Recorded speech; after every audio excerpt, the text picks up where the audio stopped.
করছেন লেবাস পরে আছি মনে করছেন হুজুর, আমি শুধু আমি হুজুর না। এখানে গাছ কাটার যে বিষয়টা শুনলাম, আমাদের কি শিক্ষক পরিষদের শ্রদ্ধাভাজন স্যার যিনি বলছিলেন, আসলে গাছ কে বা কারা কেটেছে এটা তদন্তের মাধ্যমে বের করে, কিন্তু বাকি যেগুলো হচ্ছে এগুলো তো তদন্ত করা দরকার। বাকি যারা যা করছেন, আমি মনে করছেন লেবাস পরে আছি মনে করছেন হুজুর, আমি শুধু আমি হুজুর না।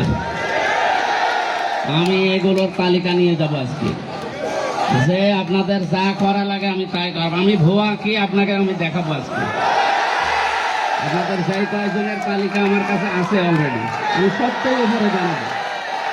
আমি পিএমকে আপনাদের সম্পর্কে জানাবো এই কয়েকজনের, যে এরা এই শিক্ষা ভবনটা নষ্ট করার জন্য পেছনে কারা আছে তাও জানি আমি তাদের নামও দেব নালিশ একেবারে উপরে। দেখে আপনারা কতদূর পারেন। আল্লাহ রাব্বুল আলামিন আমাদের সুস্থ শরীর এবং সুন্দর মন তৈরি করার জন্য যে সমস্ত কার্যকলাপগুলো দিয়েছেন, তার ভেতরে ব্যায়াম একটা। এই খেলাধুলার মাধ্যমে ব্যায়ামটাই হবে আশা করছি। আপনারা থাকেন, কাজ করেন, আমরা আপনাদের সাথে আছি ইনশাআল্লাহ। সরকারি কলেজ কুষ্টিয়ার পরিচালক যারা আছেন এবং শিক্ষক শিক্ষিকা মণ্ডলী যারা আছেন, সবাইকে আন্তরিকভাবে ধন্যবাদ জানাই।